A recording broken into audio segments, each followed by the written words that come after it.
Hey there, everybody. How's it going? Welcome back to another awesome episode of On the Throttle with Jacqui and my buddy Josh out here bringing you all of the breaking news going on out here in motorcycles and power sports. For today's program, it's a tale of two different parties because we're going to be talking about two large companies out here in motorcycles that are both celebrating some pretty big anniversaries and have been this past year, and what they have going on and all that kind of good stuff. And that's the folks at Harley-Davidson. I've got a little bit of news for their 121st anniversary, and I'm going to be talking about what's going on for the folks at BMW for their 100th anniversary here in the United States.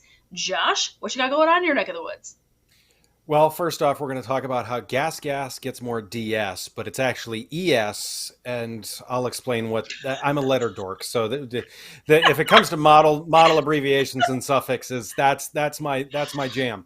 And on top of that, the part of the BMW event that you're talking about, I am going to dive into the deep end of the part that is my wheelhouse, I guess you would say. So yeah, I think this is going to be a good show.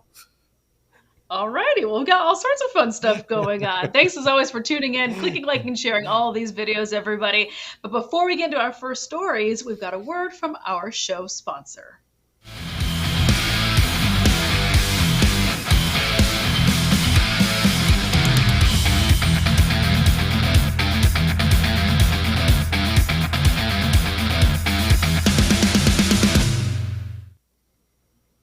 So, as promised, for today's show, it's a tale of two different parties that are going on out here.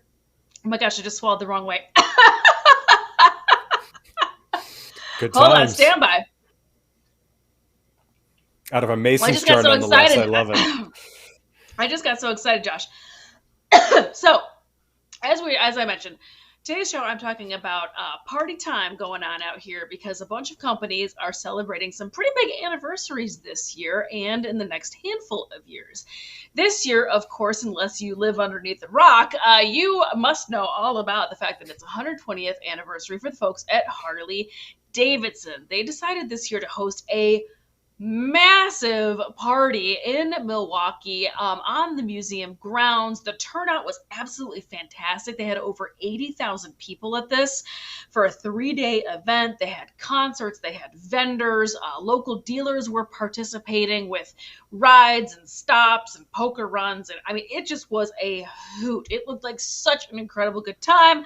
I am super disappointed that I did not have the chance to go, but this looked like such an incredible event. They've hosted events before, of course, on the 5 years and 10 years anniversary. They've hosted events for a bazillion years now. So this was really something quite different. And this was spearheaded and kind of kicked off by Jochen Zeitz, who is the current CEO. A little bit non-traditional.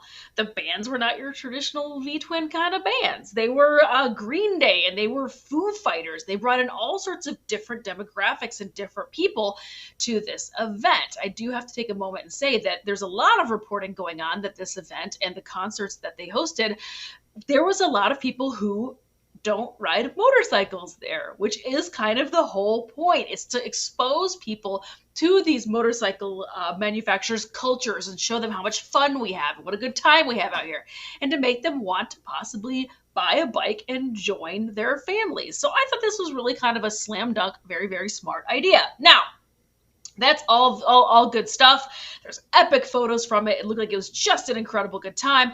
Of course, they're going to want to think to themselves, well, clearly we got to do this again. This was such a slam dunk. This was such a good time. It was in the middle of July.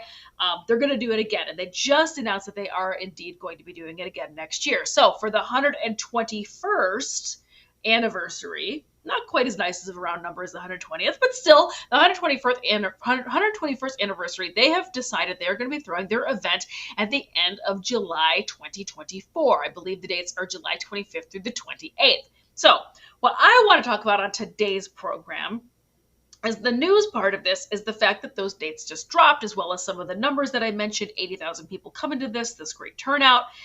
But what I also want to mention, and can't help but think about this particular week, of course, is the fact that Sturgis also takes place at the very, very, very beginning of August. So I'm wondering to myself, is this the right call? Is this a good call? It's not a huge year. It's 121st. The V-twin people are kind of trained that way. But then if they keep having these bands that are meant to kind of pull in motorcycle people and non-motorcycle people, are they going to care that the number is 121 and not 120 or 125? Are the actual hardcore motorcyclists going to care that it's so close to Sturgis? These are just kind of things that I was thinking about when this story came out in the past week or so. And I just wanted to kind of put it out here and just chat about it a little bit. So my first part of the show, this story, is really because I want to hear from you. What do you think about the 121st happening at the end of July for 2024? Go ahead, throw it in the comments. Let me know. Did you attend either of these parties? Did you go to Sturgis? Did you go to the 120th? What do you have to say about it? What do you think about it? And Josh, what do you think about this story about the 121st happening in the end of July 2024? It's interesting you say that because I had a number of friends that they're like, hey, are you going to this? And I'm like, you don't know me that well then. But they, Josh doesn't do people. No, not only that, but I mean, if I'm going to be on a bike, I'm going to be as away from people as possible, and it's typically on something small, single cylinder, etc. And so it was interesting. These people that were going obviously weren't bike people because they don't know me as a motorcycle person. They're like, oh, he has a bike, he must be into this, and they don't realize that. So yes, they were extremely successful in drawing other people into this. The fact that it is so close to Sturgis, I don't know. I mean, there's stuff where I'm like, ooh, that's a bad idea. And then there's stuff like, well, it's a great idea because did it pull the same crowd? Maybe, maybe not. I'm sure they have numbers. I'm sure they have the demographics on it. I'm sure they're like, you know what? I think we're going to be okay with this because if nothing else, it's a party. And if nothing else, Harley people typically love a good party. And so I think if you've got one week and then a little bit later the other one, I think they're going to pull it. The other thing is I don't know if it's necessarily the same audience is the one that goes to the one and the one that goes to the other. So whether they figured that out and they're like, yep, we can do this, so that way we've just got one big long party, I don't know. Yeah. It's going to be interesting to see. It's going to be something we're going to want to keep track of definitely for next year. It is. And the two things to touch on to dovetail off of your comment, two things that I did notice and heard directly from some folks at Harley-Davidson is they had a huge international attendance for this Milwaukee party. Actually, they had people come from all over the planet to come to this because, again, it is the 120th. It is in Milwaukee. It is literally at the museum, at the factory. So people wanted to come and get their photos taken with their leathers and their patches. So there was a huge international turnout. So you're right. By placing it even closer to Sturgis, maybe you're going to capitalize on the people who are truly traveling from very, very far away, who maybe want to turn their 1 week of fun in the U.S. into 3 weeks of fun in the U.S. riding motorcycles through the upper part of the Midwest and Great Plains areas. So that's kind of true. And then the second thing is I think you're onto something with that because a lot of my friends that went to the 120th normally would not go to Sturgis. They're a little bit younger. Sturgis is terrifically expensive. It is quite far away. Accommodations are expensive and hard to get to. So I have a lot of friends who were younger who attended the 120th and did not go to Sturgis. So we'll all have to wait and see, but I just wanted to bring it up because I think it's a really interesting conversation about marketing and where we're getting new customers from out here in power sports. So that's my first story for today. Josh, what you got going on in your neck of the woods? So I remember said gas goes more DS. Well, it's actually ES. And if you remember just a little while back, gas released the ES 700. Well, for 2024, gas will have the ES 350 and they will have the ES 500. Now, when you think about that, this 350 and this 500 seem to line up with an orange and a white bike that are very similar. Are they any different? We will get into that in just a minute. Both bikes are using 42 millimeter key and throttle bodies with a cable. I like that. It's that direct connection. Fly-by-wire is great. It is so much more accurate than it used to be, but there's nothing that beats the snap of the cable. To me, the crankcases are designed on this to centralize piston mass. There is a 6-speed Pankel gearbox. The reason why the gearbox is such a key on dual sport bikes is you got to remember there is no cush drive. This is whatever you put in at the gear shift or wherever else is going straight into that gearbox. The slide that we have up here right now shows the electronic system, which is very, very cool. This is shared with the KTM and the Husqvarna. What this does is if there's a turn signal out, if there's an electrical circuit problem, one of these LEDs will light up red and it shuts down that circuit. So instead of blowing fuses, instead of having issues, it will just shut down that circuit for you. It will test it every once in a while to see if it's operational, but it's just going to shut it down and it's going to turn that light on. This makes diagnostics for any electrical issues you may have so much easier, and it makes the whole system that much more reliable because now you're not worried about dead shorts, things of that nature. The computer's going to keep track of this. The other thing that's part of this electronics package on this is this has a rollover sensor. Because of the fact we will do dumb things on these bikes, they will end up on their sides. When it inevitably ends up on its side, it will shut itself off instead of you trying to pick up a running bike because you can't get to the clutch and you can't think about it. Yes, there's all those things with that. So really, they've upgraded the electronics package to be on par with the KTM and Husqvarna, stuff like that. But what are the differences between this and those other bikes? First off, the Gas is using an open cartridge front fork. The Husqvarna and the KTM are both using a closed cartridge front fork. There is a linkage system in the rear of this, like the Husqvarna, whereas the KTM is a direct to the swing arm for that rear shock. The other thing is that, and this is different from both the Husqvarna and the KTM, is this uses an aluminum rear subframe instead of the aluminum polyamide hybrid that the KTM and Husky both use. Now this gives it 3 to 4 pounds more heft, which, hey, okay, I can deal with. It also gives it a couple of milliliters more fuel, which, once again, as a dual sport guy, I appreciate whatever fuel I can take with me because more than likely, however much fuel I have on board is going to be just quite not enough. But nonetheless, to me, this is a move that, once again, I've seen so many of the times where people look at this and they say, okay, it's a reg KTM. In a lot of ways it is, but in a lot of ways it isn't. I have not seen anything on pricing yet. I'm willing to bet it's going to be a few shekels cheaper, which to me is you're getting a great bike in a less expensive package. And holy cow, Jacqui, is there a lot of red on your screen right now or what? I love that you went with the theme. I appreciate that not? about Why you, not? Josh. Thinking about the visuals, leaning into the Oh, yeah. gas love all the way Of over course. there. No, very exciting news. I think it's really interesting to watch the development of this brand as they Yeah. have really. I mean, it really feels like we're talking about gas an awful lot on this show, and not just about Yeah. what happens when you eat chili dogs. It feels like we're talking Correct. about gas an awful lot on this show. And their development network is progressing, and people are interested in these bikes more and more. I think they're a neat company, and I think that they're clearly very, very good quality bikes. So high fives for the folks at Gas. I love Sure. seeing more stuff coming from them, to be honest. And I think they're doing interesting, neat stuff. Weren't we talking about also that before the show? Sorry, we were talking about did Gas drop an e-bike also, or did they drop one at EICMA? I thought.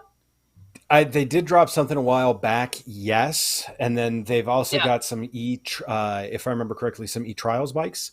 But I haven't seen a whole lot on that recently. So that is something though that, I mean, trials I like too, so I'm keeping my eye out on that. Yes, and that's a really interesting platform for trials for sure. But what I was getting at is I like that they are clearly a lot of research and development going on over there. Yes. They are on the gas, as it were, Josh. Wow. Wow. So Wow. our next story, and by story I mean stories, because Josh copied my story idea for today and is totally dovetailing Correct. off of it, but it's fine. We're talking about another huge anniversary and another huge party going on here in this country, but we're all gonna have to wait for that story after this word from our show partner. Showchrome is a leader in power sports accessories for 2, 3, and 4 wheels. For over 42 years, our R&D team has created innovative products for riders. We're releasing over 80 new products in 2023, featuring exciting products for Honda Goldwing, Can-Am Ryker, and Can-Am Spyder, Polaris Slingshot, side-by-side and UTVs, and UltraGuard covers for many power sports makes and models. Make sure you're staying in the loop. Sign up to receive new product releases at showchromeusa.com today. And thanks again to Showchrome. So the second half of today's program, Josh and I are kind of sort of talking about the same story, but in parallel. So I'm going to go ahead and kick it off. Correct. The folks at BMW are celebrating a great, big, huge, eine große 100-Jahre anniversary. 100-year anniversary for the folks at BMW for their motorcycle department. So they hosted their traditional huge party in July, which is their international rally. It is currently in Berlin. They moved it from Garmisch-Partenkirchen a handful of years ago to Berlin because Berlin is actually where they've been making their motorcycles since 1969-1970. Fun fact, a little geeky information for you. They're made in Berlin. So they decided to move the party to Berlin a handful of years ago. They had a great attendance. The numbers look somewhere around, they were saying like 30,000 people showed up. They had bikes, they had music, they had all the usual stuff they have over in Germany for their event. It is always a really, really good time. Not to be outdone, however, BMW Motorrad North America also decided that they should host a party here in the United States, which is awesome because not everybody, myself this year, not everybody could make it over to Berlin for the great big huge party. So why not host a great party here? And that is exactly what they are doing. They're hosting the North America 100th anniversary party at Barber Vintage Festival in beautiful Leeds, Alabama at the Barber Motorsports Park. If you have not had the chance to go to Barber, first of all, shame on you. Secondly, put this on your calendar immediately. It is the greatest private collection of motorcycles in the United States. It is, however, open to the public. There's also it's just absolutely stunning. They've got so much stuff there, Josh. I can't even literally start rattling it off for you, but it is 5 stories of awesome motorcycles. There's a workshop that occasionally they'll let you go in and peek around. It is an entire day affair just to go to the museum. But that all being said, the Barber Vintage Festival now is in its 19th-ish year, if I have that correctly. COVID time, who knows? It's all in the mists, right? So they are approximating their 19th year of the Barber Vintage Festival. It on its own is massive. It is a huge race, swap, party, demo truck, food trucks, great riding. It's spectacular weather in October. In Alabama, it is 70 degrees during the day, 40 degrees at night. It is absolutely a hoot. And they get on their own usually around 65,000 people at their event. So BMW decided to partner up and host their event there. Now let's talk a little bit about what they have got going on. They're going to have a fan zone area with product display showing off some of the new bikes as well as old bikes. It is a vintage festival. They will absolutely be hosting some iconic bikes from their history. They will have a beer garden. They will have live music, food trucks, partner displays, merchandise store, and a kid zone. There's going to be demo truck rides. Of course, you can ride any of the BMW motorcycles, including the CE04 and hopefully the CE02. That would be dope. They're going to have stunt shows from Chris McNeil. There is a ride-in bike show for vintage and custom motorcycles with special awards. There's going to be a Barber Museum scavenger hunt. And then on Monday, following the Vintage Festival, they will be hosting the Double R Festival with Mr. Nate Kern himself aboard a Double R. You do not have to have a Double R to participate in that excellent track day that is going to be happening at Barber on the Barber track. You should get signed up. It is a heck of a party. He also always hosts a fantastic track day, so make sure you go check that out as well.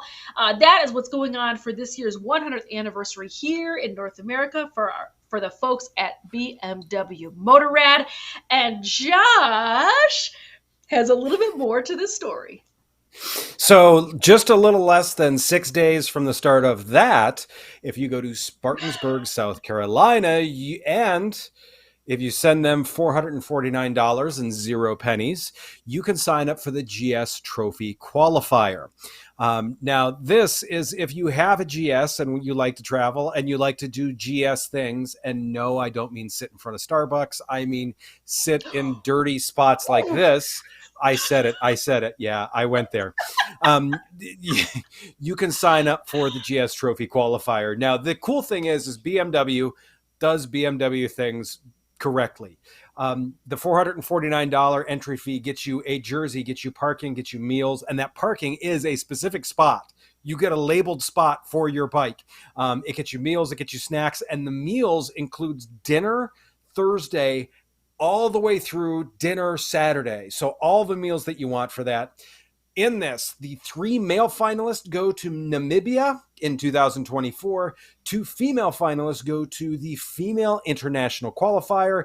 There is a practice of sorts round. It is a get a feel for things, see some of the courses, see what BMW expects.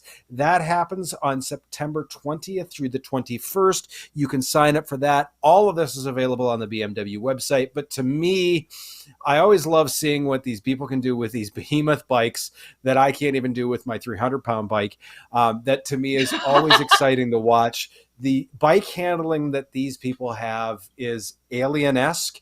And that's why whenever I get the chance to see stuff that the BMW GS Trophy Tour does, I always make sure that that's checked off on my playlist. So yeah, this is always an event that's even fun just to go watch. So if you're by Spartansburg or you're planning a trip, that is a good place to be approximately a week after you go to Barber.